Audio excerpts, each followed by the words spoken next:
नमस्कार मित्रांनो, गोष्ट सह्याद्रीतल्या स्वर्गीय प्रवासात मी तुषार पवार तुमचं सगळ्यांचं पुन्हा एकदा स्वागत करतो.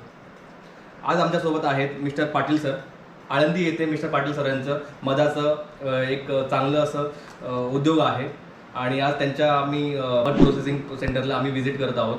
तर पाटील सर, तुमचं स्वागत आहे आमच्या चॅनलवर. गोष्ट सह्याद्रीचा आमचा चॅनल आहे आणि त्यामध्ये आम्ही वेगवेगळ्या ठिकाणी म्हणजे शेतकऱ्यांच्या घरी जाऊन किंवा शेतकऱ्यांचे जे उद्योग आहेत त्यांच्या जाऊन बांधावर जाऊन आम्ही प्रत्येक उद्योगाची आम्हाला माहिती देत असतो आणि जेणेकरून शेतकऱ्यांना पण त्याचा फायदा व्हावा आणि नवीन जे उद्योजक आहेत शेतकरी निसर्गाधारित उद्योग जे आपले जे केमिकल उद्योग प्लास्टिक उद्योग जे चाललेले आहेत, सिमेंटचं जंगल चाललेलं आहे, कारण आपले हे जे पारंपरिक जे आहेत उद्योग ते जर पुढे आले तर आपला निसर्ग वाचू शकतो. तर हे जे उद्योग आहेत त्यांच्यावर मी काम करत असतो. सह्याद्रीच्या डोंगरातले किंवा आपल्या महाराष्ट्रातले प्राचीन महाराष्ट्रातले जे उद्योग आहेत, कारण सुरुवातीला आपल्या पूर्वी सुतारकाम, कुंभारकाम, लोहारकाम, मध गोळा करणे असे वेगवेगळे उद्योग होते. तेव्हा पण जीवन चालू होतं आणि आता सगळं शहरीकरणामुळे पूर्ण लोकांना शहराकडे जायचं, MIDC मध्ये काम करायचंय. तर जेणेकरून आपलं हे जे उद्योग आहे पारंपरिक ते लोकांसमोर यावे आणि नवीन पोरं त्यात यावी, हाच उद्देश आहे. तर सर, तुमचं पूर्ण नाव आणि पत्ता सांगा आणि तुमच्या या उपक्रमाची पूर्ण ओळख सांगा. माझं नाव सुधीर सिंग पाटील, आळंदी देवाची. 7 महान नॅचरलिस्ट प्रोडक्ट्स आमचं उद्योगाचं नाव आहे. आमच्या उद्योगाचं मुख्य कार्य आहे मध संकलन उद्योग म्हणतात त्याला. म्हणजे मधमाशा पालन आणि ज्या जातीच्या मधमाशांचं पालन करता येत नाही त्यांचं हनी हंटिंगद्वारा मधाचं कलेक्शन केलं जातं. आमचे हे जे काम आहे ते मध गोळा करण्याचं जे काम आहे हे साधारण 7 ते 8 राज्यांमध्ये चालतं. जंगल विभाग, शेती विभाग, इथे तेथील भौगोलिक परिस्थिती आणि हवामान त्यानुसार तिथल्या वनस्पती वेगळ्या असतात. त्याचा फुलोऱ्याचा कालावधी वेगळा असतो. बरोबर. त्यानंतर त्या वनस्पतीच्या फुलोऱ्यापासून मध गोळा करण्यासाठी वेगवेगळ्या जातीच्या मधमाशांचा वापर केला जातो. उदाहरणार्थ पाळीव मधमाशा, त्यामध्ये एक देशीय मधमाशा पालन सातेरी मधमाशीचं केलं जातं. दुसरी एक मेलिफेरा जातीची मधमाशी, इटालियन मधमाशी, तिचं स्थलांतर करून म्हणजे मायग्रेटरी बीकीपिंग म्हणतात त्याला, त्याद्वारा मधाचं उत्पादन केलं जातं. आणि हनी हंटिंग म्हणजे जसं आपलं सह्याद्री व्हॅलीमध्ये उंच कडे असतात, आगेमहू म्हणजे आपल्या इथे जे शहरामध्ये किंवा सह्याद्रीच्या उंच डोंगरांमध्ये ज्या मधमाशा आढळतात, आगेमहू म्हणजे ज्या अतिशय अग्रेसिव्ह असते, ती लगेच तिचं पालन करता येत नाही, ती दंश लगेच करते. तिचं काढताना पण जरा व्यवस्थित आपल्याला वैशिष्ट्य असं की तिचं जे पोळं असतं, ती जी पोळं बांधते ते गुरुत्वाकर्षण शक्तीच्या अगेन्स्ट पोळं बांधते. त्यामध्ये साधारण वजन असतं 30 ते 40 किलो. त्या घरामध्ये मेणापासून बनवलेलं ते घर मोठं पोळ असतं त्यांचं, षटकोनी कोटीचं घर. तर त्यांची पिलावळ, मधमाशांचं वजन, त्यानंतर मकरंद आणि पराग साठवलेला असतो. सगळ्याचं वजन होतं 30 ते 40 किलो. म्हणजे सगळ्यात मोठं पोळं त्यांचं असतं. परंतु ते जे पोळं आहे त्याला काही आधार नसतो. जसं आपल्या घराला पाया असतो त्याला काही आधार नसतो. तर ते सुद्धा गुरुत्वाकर्षण शक्तीच्या विरुद्ध दिशेला घर बांधलेलं. तर त्या मेणाचं वजन असतं, एका पोळ्याचं जे मेण जे आहे पोळं, त्याचं मेण आपण बाजूला केलं त्याचं वजन असतं 250 ग्रॅम आणि ते पेलतं 40 किलो वजन. ही किमया फक्त मधमाशीलाच जाते, माणसाला शक्य नाही. म्हणजे 40 किलो मध असतं त्यात? नाही, एकूण वजन 40 किलो. ओके. मकरंद पराग. ऍक्च्युअल मध किती असू शकतं त्याच्यात? मध त्यामध्ये असतो 10 किलो ते 15-20 किलो पर्यंत. म्हणजे जवळपास 50% मध असतो आणि 50% बाकीचं वजन असतं. ओके, असं आहे. तर ते आग्यामोळ, त्यानंतर फुलोरी मधमाशी. नंतर शेती विभागामध्ये हे लहान लहान झुडपं जे असतात बाबळीचे वगैरे, तिथे फुलोरी मधमाशी जी लहान, ओके, तिचाही मध गोळा केला जातो. पण त्यापासून एवढा मध मिळत नाही, 150-200 ग्रॅम आग्यामोळा एवढा. ओके. आणि हे मायग्रेटरी बी किपिंग जे केलं जातं मधमाशा पालन, तर याच्यामध्ये ज्या मुलांना निसर्गाच्या सानिध्यात जायची आवड आहे, थोडक्यात तंबूमध्ये राहणे, आपल्या हाताने बनवून खाणे, आणि जिथे फुलोरा आहे तिथे मधमाशांचे पेटे घेऊन जाणे, मायग्रेटरी बी किपिंग म्हणतात. ओके. कारण मधमाशांना सुटेबल अशा एरियात जाऊन जायचं आपल्याला. ओके. कारण मधाचं उत्पादन हवं आहे ना आपल्याला. त्यामुळे तिथे माणसाचा विचार करून चालत नाही. बरोबर. मायग्रेशन जर केलं तर आपल्याला विविध प्रकारचे मध मिळू शकतात. विविध प्रकारच्या फुलोऱ्याच्या एरियामध्ये. उदाहरणार्थ उत्तर भारतामध्ये मोहरीचा फुलोरा असतो डिसेंबर जानेवारीमध्ये. त्यानंतर लिचीचा फुलोरा असतो हिमालयन भागामध्ये, त्याचा एप्रिल महिना कालावधी. आपल्या महाराष्ट्रामध्ये आता हा सप्टेंबर ऑक्टोबर जो चाललाय, बरोबर. आता तुरीचा फुलोरा आहे, सूर्यफुलाचा फुलोरा आहे.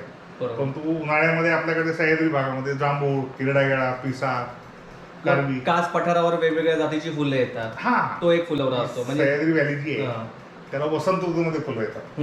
आणि शेती विभागातले जे वनस्पती आहे त्याला हे पावसाळी भाग किंवा हिवाळी जो कालावधी असतो त्या कालावधीत फुलं येतात. ही झाली तुम्ही बेसिक स्टोरी सांगितली आपल्या मधाच्या प्रकाराची आणि मधमाशांच्या प्रकाराची. आता हे प्रोडक्ट नाव आहे तुमच्या जे कंपनीचं आणि प्रोडक्टचं नाव आहे सातमहा. सातमहा नाव कसं ठेवलं तुम्ही? त्याची एक छोटीशी म्हणजे संक्षिप्त अशी हे द्या. आपण जे आपला उद्योग जे कार्य करतो त्या कार्याशी संबंधित नाव ठेवावं लागतं, त्याला ब्रँड नेम म्हणतात. तर ते महाराष्ट्राच्या पूर्वेला सातपुडा व्हॅली म्हणून ते त्यातला साथ घेतला आम्ही, आणि पश्चिमेला सह्याद्री व्हॅली, त्यातलं प्रसिद्ध ठिकाण आहे महाबळेश्वर म्हणून त्यातला महा घेतला. असं खूप सुंदर संकल्पना आहे त्यांच्या नावामागची. तर नक्कीच तुमचा सातमहा प्रोडक्ट जो आहे मग आपण महाराष्ट्रभर सगळीकडे नेऊ, पूर्ण भारतभर सगळीकडे नेऊ. बरं. ठीक आहे. आणि ही सुरुवात कधी केली तुम्ही? किती साली केली? 1995 साली. ॲक्च्युली माझं मेडिकल स्टोअर होतं पुण्यामध्ये, ते विकून मी नंतर आळंदीमध्ये आलो. संत वाङ्मयाचं जे आहे आपल्याला शिक्षण घेता यावं, संतांची संगती काढावी, हरिभक्तांची संगती काढावी म्हणून मी इथे आलो. 91 ते 95 शिक्षण संस्थेत शिकलो इथे. 95 साली माऊलींनीच प्रारंभ केलेला उद्योग आहे असं म्हणायला काय हरकत नाही. Okay. Central bee training institute जी आहे पुण्यातली त्याची जाहिरात होती मधमाशा पालनविषयी. तिथे ट्रेनिंग घेतलं मी. पण त्या ट्रेनिंगने काय उद्योग जमेल असं नाही, ते शोधात यावं सापडेल. तर त्यावेळेला मी आपलं महाबळेश्वरला मध मिळतो आपल्याला माहिती आहे, आपली वळकटी बांधली आणि गेलो महाबळेश्वरला. तिथे दुकानदारांना भेटलो, क्षेत्र महाबळेश्वर इथे. पण तो मध काढणाऱ्यांचा काही शोध लागेल मला. नंतर मग एकदा मी महाबळेश्वरनं परत येताना पैसे तर काय जवळ नव्हते म्हणून स्टँडवरच झोपलो. तर सकाळी डोक्याशी एक मुलगा माझा बसला होता, त्याला विचारलं मग इथे कोणी मध गोळा करतं का? म्हणजे माझे वडीलच का. तर ते सुलेवाडीच तो राहणारा मुलगा. कुठलं वाडी?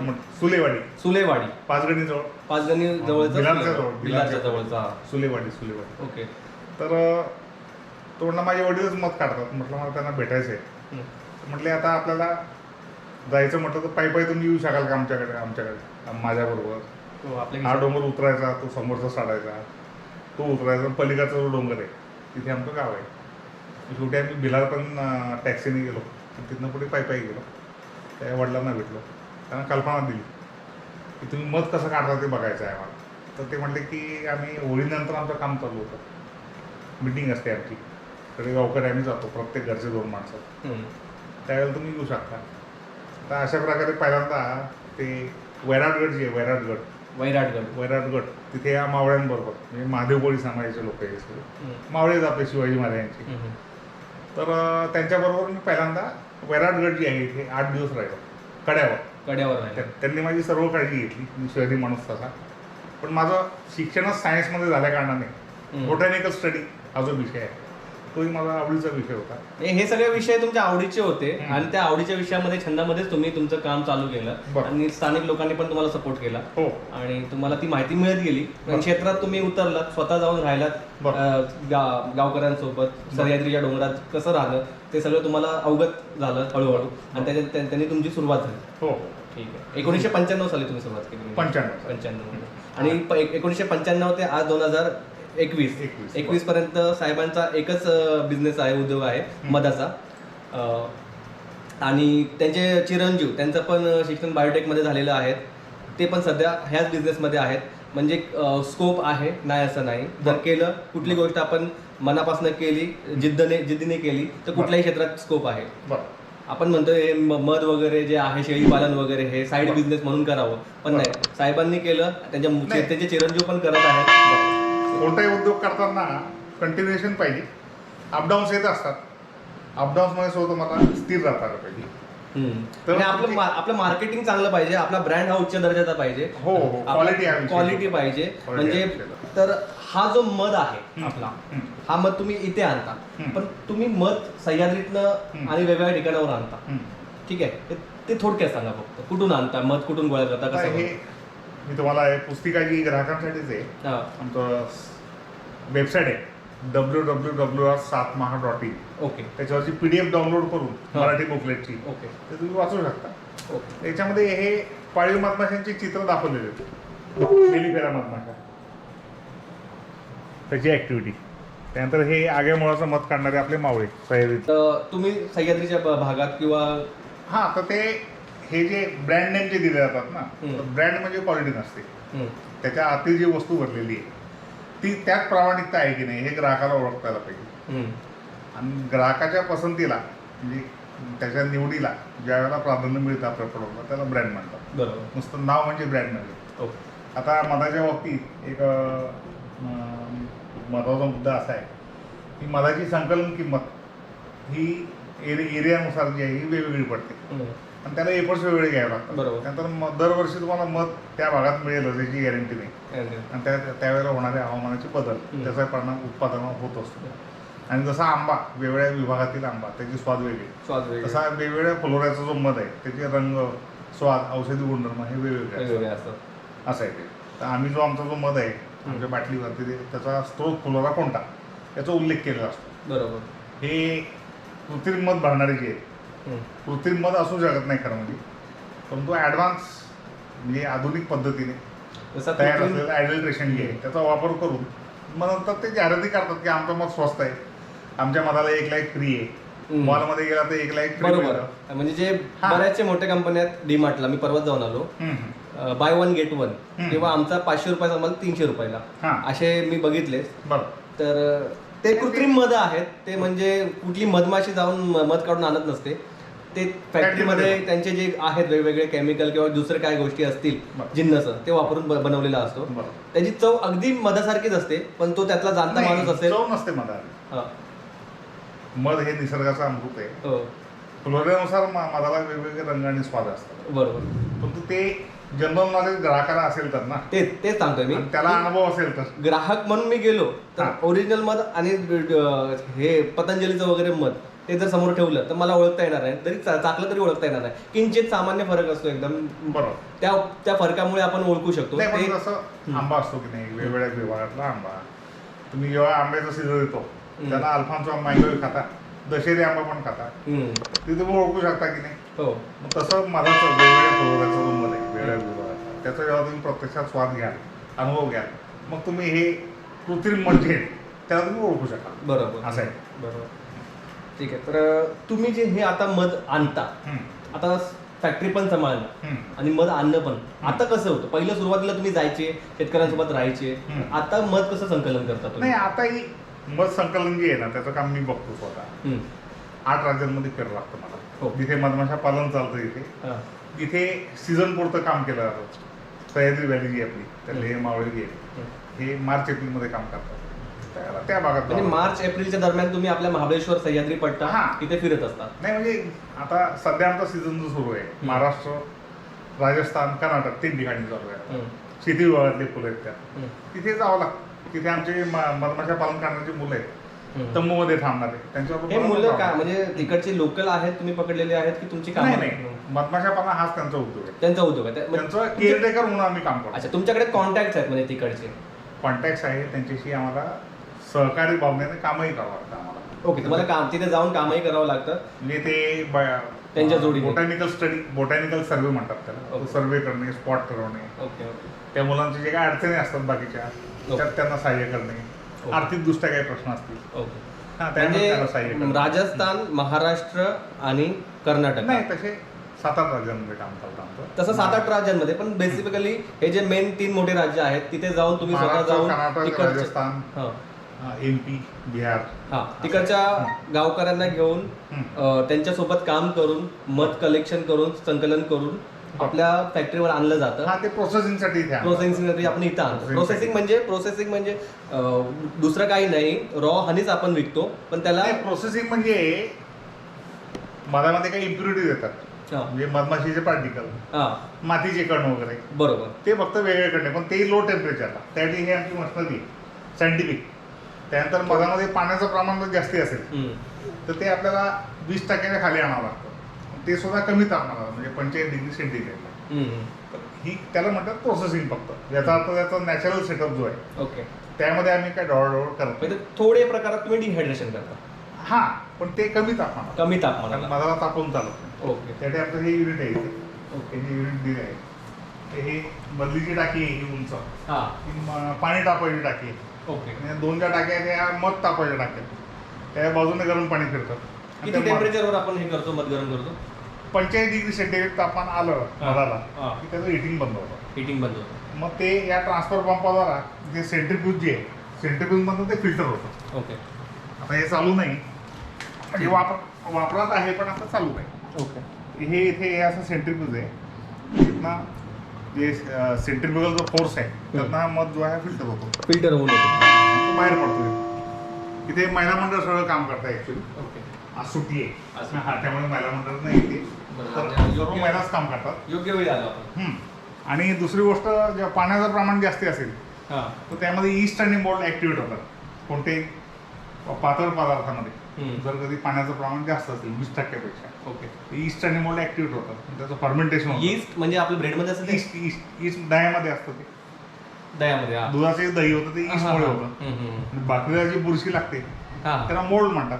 अच्छा. हवेवरले- ब्रेडवर बुरशी लागते त्याला मोल्ड मोल्ड म्हणतात. ईस्ट आणि मोल्ड जे आहेत ना ते ॲक्टिवेट होतात पाण्याचं प्रमाण जास्त असेल तर. मग ते पाणी कमी केलं पाहिजे जास्ती आलं तर. ओके. मग ते त्यासाठी त्याचा ऍक्टिव्हेट वापर झालं. केला होता. ऍक्टिव्हेट झाल्याच्या नंतर काय होतं पुढे? नाही, मग त्याचं जसं दारूसारखा वास येणे त्याला फर्मेंटेशन म्हणतात. मधाला जास्त आंबटपणा येतो. हा, आंबट आंबटपणा वास येतो. येतो. त्याचं पण हे- मध खराब होतं म्हणतं का? नाही, खराब नाही होत पण त्याचा स्वाद बदलतो, स्वाद freshness बदलतो, फ्रेशनेस बदलतो. रंग बदलतो. ओके. असं होतं. ओके. मग ते पाण्याचं प्रमाण कमी करायला मग हे युनिट आहे आमचं. मग हे तुम्ही प्रोसेस केल्याच्या नंतर पाण्याचं प्रमाण कमी केल्यानंतर मधाची लाईफ किती आहे? हा, मग 8-10 वर्ष 8 ते 10 वर्ष मधाची लाईफ. पाण्याचं प्रमाण जे आहे ते आपण 19 मेंटेन केलं. हां. 20 त्याचा लाईफ भरपूर. म्हणजे आपण फक्त रॉ मध आणल्याच्या नंतर इथं आम्ही फिल्टर करतो. म्हणजे जे काय काट्या कुट्या मधमाशांचे असतात पार्टिकल्स बरं. ते काढून फिल्टर करून पाण्याचं प्रमाण आपण किंचित कमी करतो. जे आपले जे स्टँडर्ड आहे ते फसाईचं कमी standard, तापमानाला पण ते पण कमी तापमानात. 45 डिग्री सेंटीग्रेड. ओके. तर त्या तापमानाला आणल्याच्या नंतर मधाची ड्युरेबिलिटी वाढते. त्याच्यामध्ये कुठलाही बाहेरचा घटक आपण मिश्रित करत नाही. दुसरी गोष्ट मधाचा प्रकार. आता आम्हाला माहिती आहे की कोणत्या एरियात काम चालू हा. आहे तिथे फ्लोरा कोणत्या आहे. कारण प्रत्यक्ष फील्डवर आम्ही जातोच ना. बरोबर. पण तरी त्याला डॉक्युमेंटेशन प्रूफ पाहिजे ना. बरोबर. म्हणून मग त्यासाठी मायक्रोस्कोपिक टेस्ट केली जाते मधाची. ओके. तर त्यामध्ये त्या वनस्पतीचे परागकण प्रत्येक वनस्पतीचे परागकण आहे त्याला वेगळा आकार असतो, वेगळी रंगसंगती असते. बरोबर. तर ते परागकण मायक्रोस्कोपच्या अंडर बघायचे. बरोबर. तर त्याचं संख्या किती आहे आणि कोणत्या वनस्पतीचा जो परागकण उपलब्ध आहे त्याच्यावरून त्याची त्या मधाचं जे आहे फ्लोरा कोणता हे ठरवलं जातं. बरोबर. आणि त्याचा रेकॉर्ड ठेवला जातो. असं आहे. आपल्या इथे कोणत्या कोणत्या मशिनरी वापरतात आणि किती माणसं आपल्याकडे काम करायला आहेत? आमच्या इथे 15 महिला आहेत कामाला. 15 महिला आपल्याकडे काम आहेत. त्यानंतर आमचं मार्केटिंग सेक्शन आहे पुण्यामध्ये तिथे 8 मुलं आहेत. ओके.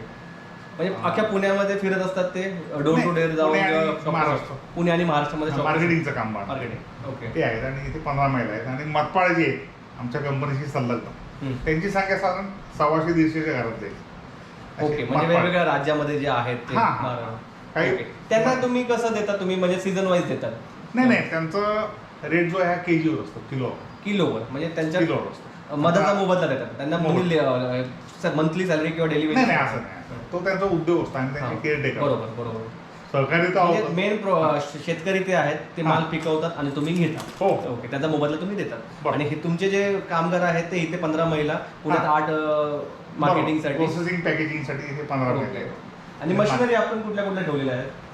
नाही, मशिनरी म्हणजे हे सेंट्रीफ्यूज, त्यानंतर हे मध तापवायच्या टाक्या आणि हे पाणी कमी करायचं युनिट.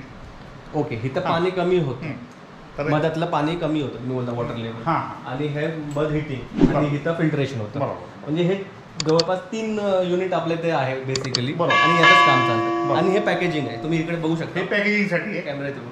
हे न्यूमॅटिक बॉटल फिलिंग मशीन आहे. त्याच्यामध्ये 200 ग्रॅम ते 1 किलो असं पॅक केलं जातं. आणि त्या मशीनमध्ये जी आहे 10 ग्रॅमपासून तर 100 ग्रॅमपर्यंत पॅक होऊ शकतो. Syringe type. ओके. एखादी सिरिंज असते की नाही डॉक्टरांची, हो. हा त्या सिरिंज टाईप ते काम करतं आणि हवेवर चालतं, कॉम्प्रेसरवर ओके. त्याच्यावर चालतं. साधारण या सेटअपला किती खर्च येईल? जर समजा एखाद्याला करायचा झाला हा बिझनेस, ह्याला किती खर्च येऊ शकतो? आणि आता गव्हर्नमेंट याच्यामध्ये 3 पार्ट करता येतात ना याच्यामध्ये. एक तर मध संकलन जे आहे, मधमाशांचे पेट्या वगैरे, ती एक गुंतवणूक असते. त्यानंतर इथे प्रक्रिया म्हटलं तर मग इथे जागा, मशनरी, जागा मशनरी जरी म्हटली, नुसतं मशनरी जरी म्हटली तर या साधारण 20-1 लाख रुपये लागतात. अच्छा, म्हणजे साधारण 20-1 लाख जागा सोडून 20-1 लाख रुपयाचा खर्च आहे. त्यासाठी आपली सरकार, भारत सरकार किंवा केंद्र सरकार किंवा राज्य सरकार मदत करते का? सबसिडी मिळते? हो हो हो. आपलं ग्रामोद्योग जे आहेत ना, खादी ग्रामोद्योग आयोग जे आहे, त्यांच्या मार्फत या उद्योगाला सबसिडी दिली जाते. त्यातही मधमाशा पालन करणाऱ्यांसाठी सबसिडी जास्ती, आणि हे प्रक्रिया करणारे जे आहेत ना त्यांच्यासाठी सबसिडी कमी पण दिली जाते. पण त्याच्यासाठी लायसन्सची गरज आहे का, किंवा त्यांच्या सर्टिफिकेशनची गरज आहे? हो हो. नाही म्हणजे हे मधमाशा पालन करणारे जे आहेत ना त्यांना लायसन्सची आवश्यकता नाही. पण त्यांना जंगल विभागात जर मध गोळा करायचा असेल तर फॉरेस्टची परमिशन घ्यायला, फॉरेस्टची परमिशन त्यावेळेला असं वेगळं लायसन नाही घ्यावं लागत. परंतु जे मध पॅक करतात त्यांना बाकी लायसन घ्यावं लागतं. FSS फूड ॲग्मार्कचं लायसन हे घ्यावं लागतं. आणि कोणते लायसन्स आहे आपल्याकडे? फसाईचं लायसन्स आहे, ॲग्मार्कचं लायसन्स आहे, FSS आहे. हा तेच फसाई म्हणतो आपण त्याला. हां. त्यानंतर ॲग्मार्क लायसन, बाकी शॉपॅक लायसन्स किंवा बाकी GST. Company formation. हां, कारण जे पॅक करतात त्यांना GST भरावा लागतो. जे मध गोळा करतात, मधमाशा पालन करतात, त्यांना GST लागतो. शेतकऱ्यांना GST नसतो. हां. आणि हे जर सबसिडी पाहिजे असेल तर आपल्याला सर्टिफिकेशन गरजे. आता मला समजा माझ्यासारखा एक शेतकरी आला, त्यांना प्रोसेसिंग युनिट स्टार्ट करायचं आहे, त्यांना सबसिडीसाठी या मशिनरी सबसिडीसाठी सर्टिफिकेशन गरजेचं आहे. कारण मला नॉलेज आहे पण माझ्याकडे सर्टिफिकेट नाही. सबसिडीचं आधी मी व्याख्या सांगतो तुम्हाला. एखाद्या मुलाने उद्योग करायचं ठरवलं, त्याला त्यात अनुभव आहे समजा, त्याने आईवडिलांकडे प्रस्ताव मांडला की मला उद्योग चालू करायचा आहे, अनुभव एवढा झालेला आहे, तर मग मार्जिन मनी लोनसाठी 25% माझ्याकडे नाही आहे, बरोबर, तुम्ही व्यवस्था करा. आईवडील काय विचार करतात की आपलं घरदार वगैरे जे आहे ते आपण बँकेला मॉर्गेज देऊया, कोलॅटरल सिक्युरिटी, 25% रक्कम पडायला देऊया, म्हणजे याचा उद्योग सुरू होईल. आणि एकदा उद्योग सुरू झाला की मग तो आपल्याला म्हातारपणी जे आहे आधारभूत म्हणून काम करेल. बरोबर, ही अपेक्षा आईवडिलांची असते ना. तसंच शासनाचा पण आहे. शासन सबसिडी देते म्हणजे काय करते, तर जो नवीन उद्योजक आहे त्याकडे मार्जिन मनीसाठी सुद्धा पैसे नसतात, ते पैसे गव्हर्नमेंट देते आणि तो उद्योग सुरू करतो. बँक त्याला लोन देते, त्याला गॅरंटर म्हणून गव्हर्नमेंटच राहतं. आणि तो उद्योग जेव्हा चालू करतो तेव्हा टॅक्सेसच्या द्वारा गव्हर्नमेंटला ते परत रेव्हेन्यू मिळत असतो. पण सर्टिफिकेट गरजेचं आहे का? माझ्याकडे सर्टिफिकेट नाहीये पण मला धंदा करायचा नाही. मग ते मधमाशा पालन जे आहे ना त्याच्यात तुम्हाला सबसिडी घ्यायची असेल तर मग सेंट्रल बीज ट्रेनिंग इन्स्टिट्यूट जे आहे पुण्यातलं, ते तुम्ही ट्रेनिंग घेऊ शकता. तिथे 8 दिवसाचं 15 दिवसाचं म्हणजे कंपल्सरी नाही पाहिजे, काहीतरी त्यांना बेस दाखवावं लागतं. तुम्ही नॉलेज आहे का तुम्हाला त्या बिझनेस? हा नाही, सुरुवात तरी केली का नॉलेज घ्यायची. बरं, ट्रेनिंग घेऊन जे आहे म्हणजे ट्रेनिंग घेणं कंपल्सरी आहे जर तुम्हाला करायचं असेल, जेणेकरून तुम्हाला पण नॉलेज मिळेल आणि तुमचे पुढचे जे प्रोसेस आहे बँकेला पण डॉक्युमेंटेशन लागतं किंवा तुम्ही काय केलंय, तुमचं बॅकग्राऊंड काय आहे, तर तुम्ही दाखवू शकता की माझा एवढा कोर्स झालेला आहे वगैरे. आणि याच्यामध्ये असं आहे परत की तुम्हाला त्या उद्योगामध्ये जर यश मिळवायचं असेल तर जसं ट्रकचं मालक व्हायचं असेल, तुम्हाला ड्रायव्हर व्हायचं असेल तर आधी क्लिनर म्हणून काम केलं पाहिजे. बरोबर, तुम्हाला गाडी चालवता आली पाहिजे. हां, तर तसं आम्ही जे मधमाशा पालन करणार आहोत आमच्याबरोबर त्या कॅन्डिडेटने 2 वर्ष तरी काम करावं. म्हणजे त्याला खाचा काढतात 500 किलोमीटर 1500 किलोमीटर. आम्ही घरापासून लांब राहतो, जंगलामध्ये राहतो, शेती विभागात राहतो आणि तिथे उत्पादन घेतो की नाही. नुसतं तुम्ही प्रोडक्ट बनवून दुकानात विकताय ती कष्ट नाहीये. नाही, त्याच्या मागचे कष्ट जे आहेत, गावात जाऊन शेतकऱ्यांच्या दारात जाऊन मध गोळा करून आणणे, ते सगळ्यात महत्वाचं, ते जमलं पाहिजे. मार्केटिंग आणि सेलिंग बद्दल तुम्ही सांगू शकता? मार्केटिंगसाठी तुम्ही काय काय करता? आमचं मार्केटिंगचं सूत्र आहे की ग्राहकाला एज्युकेट करा आणि माल विका. मधामध्ये बऱ्याचशा ब्रँड जे आहेत, नावाला ब्रँड समजतात सध्या लोक, ते ॲडव्हर्टायझेशन करतात, कॉस्ट मॅनेजमेंट म्हणतात त्याला. ओके, ते बाजारातला जो मिळतो वेगवेगळ्या कंपन्यांचा, तो निवाडा करायचा असेल तर मधाविषयीचं जनरल नॉलेज तुम्हाला असलं पाहिजे. बरोबर, जसं दुधाविषयीचं आहे तुम्हाला, गाईचं दूध, म्हशीचं दूध, तसं मध. वेगवेगळ्या रिजनमध्ये मधमाशा पालन होतं आणि रिजन वाईज तिथल्या वनस्पती वेगळ्या असतात. ओके, त्यानुसार त्याला वेगवेगळे रंग, स्वाद, औषधी गुणधर्म येतात. बरोबर. दुसऱ्याचं कलेक्शन कॉस्ट वेगवेगळी पडते, ती तुम्हाला पे करावं लागेल. बरोबर, तरच तुम्ही उदाहरणार्थ आपला तयारी भागातला मध, जांभूळ मध महाग आहे.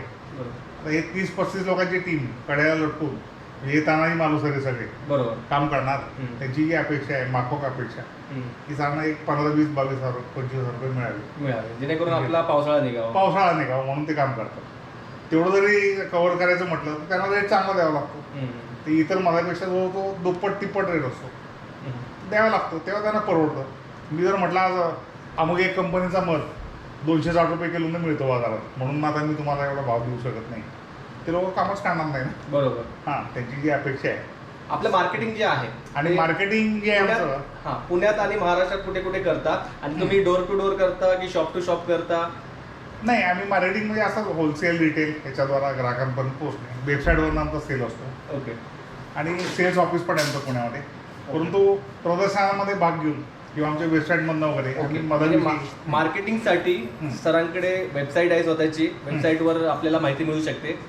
प्रत्येकाला वेबसाईटबद्दल माहिती होत नसते, ठीक आहे. तर त्यासाठी आपण आपलं जे प्रदर्शन होत असतात म्हणजे कृषी पर्यटन किंवा कृषी रिलेटेड प्रदर्शन, तिकडे सर जातात, आपल्या प्रदर्शनाला स्टॉलवर कस्टमरला जे भेट देतात, प्रदर्शनाला कस्टमर भेट देतात त्यांना आपण माहिती देतो.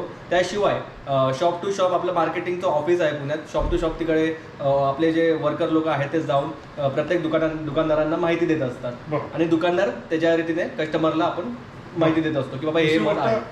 ग्राहकाभिमुख सेवा देणारे काही दुकानदार आहेत नावाजलेले. ओके. उदाहरणार्थ देसाई बंधू, चितळे बंधू, ग्राहक पेठ, त्यानंतर अग्रज फूड्स किंवा काही ड्रायफ्रूटवाले, ओके, की ज्यांचं एक उद्दिष्ट असतं की मी माझ्या ग्राहकाला माल देईल तो ओरिजिनलच देईल. तर पुण्यात काय ग्राहक हा माझा एक कुटुंबाचा मेंबर आहे, बरोबर, या हिशोबाने जे डील करतात, उद्योग चालवतात, अशा लोकांकडे आमचा मत मिळतो. तर मित्र, पुण्यात असे काही दुकानं आहेत जिथं दुकानदार जे बोलेल की हे प्रोडक्ट अमक्या अमक्या तमक्याचं आहे, हे प्रोडक्ट तुम्ही बिंदास घ्या डोळे झाकून, असे पण दुकानं आहेत. जसं की ते देसाई बंधू, चितळे बंधू, जे टॉपची नावं आहेत पुण्यातली. तर तिकडे लोक डोळे बंद करून कुठल्याही गोष्टी घेत असतात. तर त्या विश्वासावर आपले जे प्रोडक्ट आहेत ते चालत असतात. अशा शॉपमध्ये आपले प्रोडक्ट जात असतात. बरोबर. ग्राहकाभिमुख सेवा देणारे. येस. आपल्याकडे किती प्रकारचे जे मध आहेत?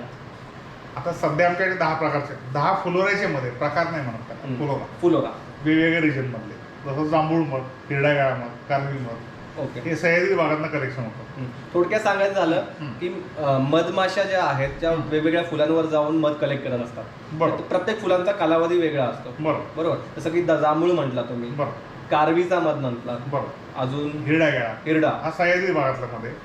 त्यानंतर निलगिरी मध, निलगिरीचं जंगल आहे, शेती विभागात आहे. मोहरी, सूर्यफूल हे शेती विभागातले फुलं आहेत. त्यानंतर लिची म्हणजे हिमालयाच्या भागातील लिचीचा मध.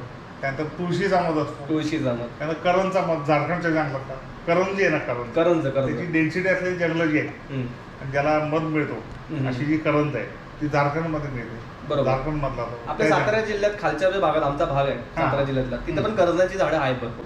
हो, ते नदी नाल्याकाठी जी आहे, ती संख्या त्याची पुरेशी नाही, कलेक्शनसाठी पुरेशी. त्याला डेन्सिटी खूप लागते. त्यासाठी एक आम्ही उदाहरण सांगतो. एका सिंगल मधमाशीचे एफर्ट्स 1 किलो मध गोळा करण्यासाठी पाऊण करायची असतील, ती एकदा घरातनं बाहेर पडते, 50 ते 100 फुलांना भेट देते, पायामध्ये परागकण गोळा करते आणि सोंडेने जी आहे पिशीमध्ये मकरंद जी आहे ती ओढून घेते फुलातली. तर अशी ती तिच्या जेव्हा 1 लाख फेऱ्या होतात त्यावेळेला 1 किलो मध गोळा होतो. म्हणजे 1 किलो मध गोळा व्हायचा असेल तर 50 लाख ते 1 कोटी फुलांच्या नाळ्या पाहिजे. बरोबर. म्हणजे मग ती घनता किती पाहिजे? 20-20 किलोमीटर आम्ही जेव्हा त्या जंगलातनं जातो तर त्यावेळेला तिथं जांभळाचा जो फ्लोर आहे, झाडं हे संपत नाही. 20-20 किलोमीटर किंवा मोहरीची शेती असेल, 20-20 किलोमीटर आपण तिथनं प्रवास केला ते मोहरीची शेती संपत नाही. असा ते एरिया. अशा ठिकाणी मधाचं कमर्शियल म्हणजे औद्योगिक जे आहे कलेक्शन हे होऊ शकतं. बरोबर. एकच शेत आहे तुमचं सूर्यफुलाचं, तर तिथे सूर्यफुलाचं मध मिळेल. थोडक्यात मागणी जास्त आहे आणि पुरवठा कमी आहे मधाचा. बरोबर. त्यामुळे शेतीकडे जास्त लोकांनी लक्ष दिलं पाहिजे. आणि शेतीसाठी मधमाशीचा फायदा म्हणजे ती परागसिंचन करते. स्त्री केसर आणि पुकेसर आणि स्त्री केसर याचा मिलाप झाल्यानंतर फलीकरण होतं.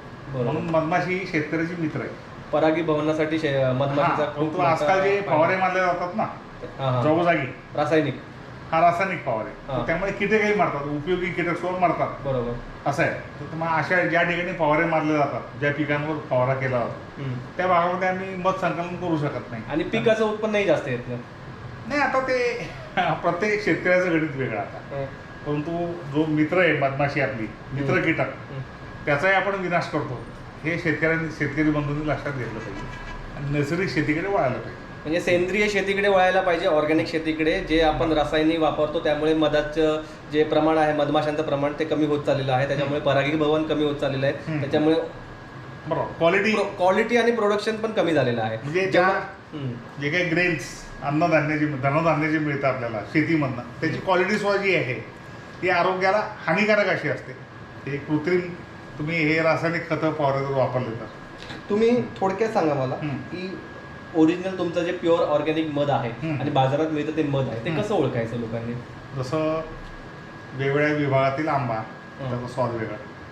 तसं हे जनरल नॉलेज मी तुम्हाला जे सांगितलं की विभागावर वनस्पती वेगळ्या असतात. नंतर ज्याच्यापासून आपण मध गोळा करतो त्या मधमाशाही वेगळ्या असतात. ही जनरल नॉलेज. मग विभागवार तिथले फुलोऱ्यानुसार आमच्या बाटलीवर त्या मधाचा फुलोरा कोणता, तो कोणत्याही विभागातला तुम्ही लिहून देता, मान्य आहे, पण ऐका ना, मग तो जो मध आहे तो जेव्हा तुम्ही चाकता तर त्यावेळेला त्या फुलोऱ्यानुसार त्याला वेगळे वेगळे रंग, स्वाद आणि औषधी गुणधर्म असतात. ते अनुभवला येतं आपल्याला. तर जसा आंबा खात असताना तुम्हाला त्या निसर्गाची विविधता जी आहे त्याचा आस्वाद तुम्ही चाकता, तसं वेगळ्या वेगळ्या विभागातला जो मध आहे तो जेव्हा तुम्ही खाऊन बघता तर त्याचा जो विविधता आहे, नैसर्गिक विविधता, त्याचा अनुभव तुम्हाला येतो. आणि ओरिजिनल जर मध असेल नैसर्गिक तर त्याला विशिष्ट असा स्वादही असतो आणि त्याचा जिभेवरील गोडवा जो आहे हा 15 सेकंदात नष्ट होतो. बरोबर. आणि जर तो ॲडिल्ट्रेटेड असेल, म्हणजे आधुनिक कृत्रिमरित्या बनवलेला असेल तर त्याचा गोडवा हा 5 मिनिटं टिकून राहतो. ओके. आणि त्याला विशेष असा सुगंध किंवा स्वाद नसतो. बरोबर. गोड लागतो. म्हणून मध हा चवीने मधुर असतो तर गोड नसतो. मधुर असतो, गोड नसतो. 15 सेकंद त्याचा फक्त हे असतं. 15 सेकंद त्याचा गोडवा शिल्लक. त्याच्यानंतर तुमची चव कळणारच नाही तुम्ही काय खाल्लंय ते. हां. बरोबर. आणि मला फक्त एवढंच सांगा की हे झालं तुम्ही स्वादानुसार किंवा ज्या फ्लोरानुसार तुम्ही सांगितलं वर्गीकरण. पण समजा आपल्याला मध पाण्यात टाकून बघायचं आहे किंवा काही जण आग लावून दाखवतात की मध ज्वलनशील असतं, त्या काय प्रक्रिया आहेत चेक करण्याच्या? नाही, पूर्वीच्या काळी प्रयोगशाळा नव्हत्या. आता पाण्यात टाकल्यानंतर मध तळाशी जातो, म्हणजे त्या मधातील पाण्याचं प्रमाण ते 20% आत असेल तो तळाशी जातो. साखरेचा पाकही तळाशी जातो, त्यातलं पाण्याचं प्रमाण 20% आत असेल तर. ओके. त्यामुळे ते काही संयुक्तिक नव्हे खरं म्हणजे. त्यानंतर ते वाद जे पेटून जे टेस्ट करतात ती जुन्या काळातल्या टेस्ट झाल्या त्या. ओके. आता आपलं आधुनिक युगामध्ये आपण वापरतो. तर मध तुम्हाला खायचं असेल तर त्याचे संकलनाविषयी जनरल नॉलेज तुम्ही मिळवलं पाहिजे. बरोबर. आमच्या वेबसाईटवर जाऊन तुम्ही त्याचं नॉलेज घेऊ शकता. म्हणजे आपल्याकडे मध संकलन करण्यापासून जे प्रोसेस करण्यापर्यंत, प्रोसेस म्हणजे पॅकिंग वगैरे करण्यापर्यंत सगळे व्हिडिओज आहेत. त्याच्यावरनं आपण एवढी गॅरंटी देतो की आपला जो मध आहे तो एकदम ग्रामीण भागातनं आणि सह्याद्रीच्या कडेकपारातनं आपण कलेक्ट केलेला आहे आणि तो ॲज इट इज आपण लोकांसाठी आपण देत असतो. म्हणजे गोष्ट तुम्ही जी किंमत देता, ग्राहक जी किंमत देतो ती त्या आमच्या मतपाळांच्या प्रामाणिक कामाची किंमत असते. बरोबर. म्हणजे जे आपले ब्रँड वेगवेगळ्या किमती आहेत तर त्या जे मध गोळा करणारे आमचे जे ग्रामीण लोक जे आहेत त्यांना तुम्ही न्याय देताय ओरिजिनल मध खाऊन. पण जाहिरात बघून जर तुम्ही मध खात असाल 1 ला 1 बाटली फ्रीवाले, हो, तर तुम्ही तुमच्या आरोग्याचंही नुकसान करून घेता. हा जो मध मोठमोठ्या कंपन्या बनवतात ते त्यांच्या प्रयोगशाळेत किंवा त्यांच्या ज्या मोठमोठ्या फॅक्टरी आहेत त्यामध्ये बनवला जातो कृत्रिमरित्या. आणि आपण जो मध आणतो तो शेतकऱ्यांकडनं आणतो. तुमचे जे पैसे मिळत असतात आपल्याला ते डायरेक्ट शेतकऱ्यांच्या अकाउंटला जात असतात. जवळपास 60 ते 70% पैसे शेतकऱ्यांच्या अकाउंटला जात असतात आणि वरचे जे 30% किंवा 25%चा रेशिओ असेल त्याच्यामध्ये आपली प्रोसेसिंग, पॅकिंग, इथले लेबर, परत गव्हर्नमेंट चार्जेस, असं करून काहीतरी 5 ते 10% आपण कमवत असतो. 50-50 असतं ते. 50% शेतकऱ्यांना, 50%मध्ये आपल्याला बाकीची ऍक्टिव्हिटी बाकी म्हणजे आपल्याला 25-30% तरी प्रॉफिट मिळत असेल. मधाची किंमत जी आहे शेतकऱ्याला जर आम्ही 350 रुपये देत असतो, 300 रुपये, ग्राहकाला तो मग या 700-800च्या घरात पडतो. ओके. पण ते 500 पासून आपल्या 800-850च्या घरात आपलं मध आहे वेगवेगळ्या फ्लोरानुसार. बरोबर. ग्लोबल वॉर्मिंग सध्या शहरीकरण वाढतं चाललेलं आहे. म्हणजे प्लास्टिकच्या वस्तू झालेल्या आहेत जास्त, हवामानातली बदल झालेला परिणाम होतोय. मधमाशांवर किती परिणाम होतोय? आणि भरपूर परिणाम होतोय. म्हणजे साधारण 15 वर्षापूर्वी आम्ही विभागावर जो मध गोळा करायचो त्याची आम्हाला क्वांटिटी मिळायची, त्यापेक्षा मधाची जी क्वांटिटी आत्ता जी मिळते त्याचं प्रमाण जवळजवळ 60% कमी झालेलं आहे. म्हणजे मागणी वाढत चालली आहे, लोकसंख्या वाढत चालली आहे, पण मधाचं प्रमाण पण तेवढंच कमी होत उत्पादन चाललंय. कमी होतं. उत्पादन कमी होत उत्पादन चाललंय. कमी होतं. म्हणजे खूप स्कोप आहे कारण या बिझनेसला. मूळ म्हणजे वनस्पतीचा फलोरा. वनस्पती या हवामानाला सेन्सिटिव्ह असतात. हवामानातले बदल झाले तर वनस्पतीवर परिणाम होतो, त्याच्या फलोऱ्यावर परिणाम होतो. मग मधमाशीला अन्न न मिळाल्या कारणात त्यांची संख्या कमी राहते. असं ते एकमेकाशी रिलेटेड आहे. तर ग्लोबल वॉर्मिंग जे आहे याच्यावर म्हणजे आळा आता पुढे घातला मित्रांनो, पाहिजे. थोडक्यात सांगायचं झालं तर ग्लोबल वॉर्मिंगमुळे मधाचं प्रमाण, मधमाशांचं प्रमाण कमी झालेलं आहे आणि आपली वाढती लोकसंख्या आहे, त्या लोकसंख्येला आपण पुरेसं मध उपलब्ध करून देत नाही. आणि हे ज्या पतंजली मोठमोठ्या कंपन्या आहेत ते कृत्रिमरित्या देत आहेत, ते पण अगदी 300-350 रुपयांनी देत आहेत मध. ते काही शरीरासाठी योग्य नाही आहे, म्हणजे घातकच आहे ते, आरोग्यासाठी आपलं चांगलं नाही आहे. आणि हे जे आपण जे नॅचरल मध आपण गोळा करून आणतो त्याचं प्रमाण खूप कमी झालेलं आहे. आणि जर तुम्ही पुढे नॅचरल आणि ऑर्गॅनिक मध प्युअर देऊ म्हणजे देण्यामध्ये विचार करत असाल तर खूप स्कोप आहे मार्केटमध्ये. म्हणजे देशात, महाराष्ट्रात, पुण्यात, मुंबईत खूप स्कोप आहे. म्हणजे तुम्ही विचार करू शकता या बिझनेसबद्दल. नवीन उद्योजकांना जर तुम्हाला ट्रेनिंग द्यायचं असेल किंवा नवीन उद्योजकांना तुम्हाला इकडे येऊन सांगायचं असेल किंवा आपल्या व्हिडिओच्या रेफरने कोण आलं किंवा आम्हाला ट्रेनिंग पाहिजे, तुम्ही देऊ शकता की त्याचे चार्जेस वगैरे किती घ्याल, त्यांची सोय कशी? चार्जेस नसतात त्याला. जसं एखाद्याला ट्रकचा मालक व्हायचा तर आधी ड्रायव्हर त्याला, बरोबर, ड्रायव्हर व्हायचं तर आधी त्याने क्लिनर म्हणून काम केलं पाहिजे. तसं आम्ही मधमाशा पालन करतो तिथे येऊन त्याने आमच्या कामामध्ये सहभाग घ्यावा. ते त्याला सॅलरी पण मिळते. श्रमदान म्हणू शकतो आपण. श्रमदान नाही, सॅलरी मिळते त्याला. सॅलरी पण मिळते म्हणजे सुरुवातीला क्लिनर अशी सॅलरी मिळते. बरोबर, सॅलरी मिळते. ते त्याने जर काम केलं, अप्रेंटिसशिप 1-2 वर्ष त्याने जर काम केलं आणि दुसरं म्हणजे आपलं घर सोडून 3-3 महिने बाहेर दुसऱ्या राज्यामध्ये. काही मुलांना 2 वर्ष, कारण आता माझं वय 30-32 आहे, ह्या वयात मी 2 वर्ष तुम्हाला देऊ शकत नाही शिकण्यासाठी. 1 महिना जे आज रोजगाराच्या नवीन येऊ शकतो. पण मला समजा या वयात मला चालू करायचं असेल, मला 15 दिवस आहे, हा पटका जॉब आहे ना तुमचा, आहे तो उद्योग सोडून तुम्हाला तेवढा वेळ देता आला पाहिजे. त्यामुळे हा फुल टाइम जॉब आहे, तसा पार्ट टाइम जॉब नाही असं. त्यामुळे नवीन होतकरू जी मुलं आहेत ते मधमाशा पालनामध्ये त्यांनी जर कधी काम केलं 1-2 वर्ष 3 वर्ष, मग ते स्वतःचा उद्योग करू शकतात. मधुमक्षिका पालनापासून प्रोसेसिंग, पॅकिंग पर्यंत जर शिकायचं असेल त्यासाठी तुम्हाला इथे येऊन यांच्यासोबत वेगवेगळ्या ठिकाणी जाऊन, सह्याद्रीच्या भागात किंवा राजस्थान, कर्नाटकामध्ये तुम्हाला जाऊन शिकणं गरजेचं आहे. आणि जर तुम्हाला पॅकिंगची वगैरे माहिती असेल तर सर 2 दिवस 3 दिवसाचं सेशन ठेवू शकतात. मी कॉन्टॅक्ट नंबर वगैरे मेन्शन करीनच. आणि त्यासाठी जे काय म्हणजे तुम्हाला लागणार आहे साहित्य किंवा काय नॉलेज ते देणारच. नाही, गव्हर्नमेंटच्या योजना ज्या असतात त्याबद्दल माहिती दिली मी त्यांना. तर शेवटचा एक प्रश्न, फुल टाइम बिझनेस करणं की साईड बिझनेस, म्हणजे ह्या बिझनेसला जर करायचं झालं तर फुल टाइम दृष्टिकोनाने बघायचं की पार्ट टाइम दृष्टी? फुल टाइम आहे. फुल टाइम बिझनेस करू शकतो हा उद्योग, फुल टाइम आहे. आता हे सह्याद्री भागातले आमचे मावळे हे फक्त मार्च, एप्रिल, मे 3 महिन्यातच काम करतात. बरोबर. ते तिथे राहतात ना, ते तिथे रहिवासी. बरोबर, म्हणून ते पार्ट टाइम कलेक्शन ते करू शकतात. पण जेव्हा तुम्हाला पूर्ण मधमाशा पालनच करायचं तर वर्षभराचं उत्पादन घ्यायचं असतं तर मग इतर राज्यामध्ये जावंच लागणार आहे मधमाशा घेऊन. बरोबर. त्यामुळे हा फुल टाइम जॉब आहे, पार्ट टाइम जॉब नाही. बरोबर. तुम्ही पेट्या ज्या आहेत त्या सगळीकडे घेऊन जात असतात, बरोबर? असं नाही होत का तिकडे पेट्या त्यांच्याकडे देऊन ठेवल्या की त्यांच्याकडनं वेगवेगळं? नाही, त्या मधमाशांचं जे मॅनेजमेंट आहे त्यामध्ये रोज काम असतं. ओके. तंबूमध्ये राहणे, मधमाशांच्या संगतीमध्ये राहणे आणि त्यांच्यावर रोजच्या रोज लक्ष ठेवणं. काही बदल करायचे असेल ते बदल करणे. ते फुल टाइम जॉब आहे, पार्ट टाइम नाही.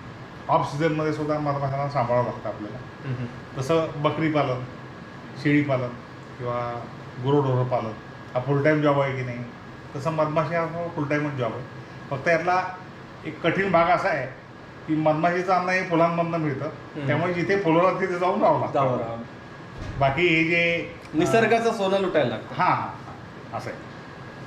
खूप खूप धन्यवाद सर, आमच्या या गोष्ट सह्याद्रीच्या चॅनलला तुम्ही तुमचा इंटरव्ह्यू दिला आणि एक तुमची जी यशोगाथा आहे ती तुम्ही जगासमोर किंवा माझ्या प्रेक्षकांसमोर मांडली. तुम्हाला खूप खूप शुभेच्छा तुमच्या पुढच्या वाटचालीस. आणि नक्कीच आमचे जे व्हिडिओ पाहून तुम्हाला चांगला रिस्पॉन्स मिळेल, म्हणजे तुम्ही उत्तरोत्तर अजून प्रगती करत जा. हा 7 महा जो ब्रँड आहे अख्ख्या महाराष्ट्रात, भारतात एक अग्रेसर म्हणून पतंजली आणि बाकीच्या कंपन्यांच्या वर व्हावा अशीच श्रींकडे इच्छा, माऊलींकडे इच्छा. धन्यवाद.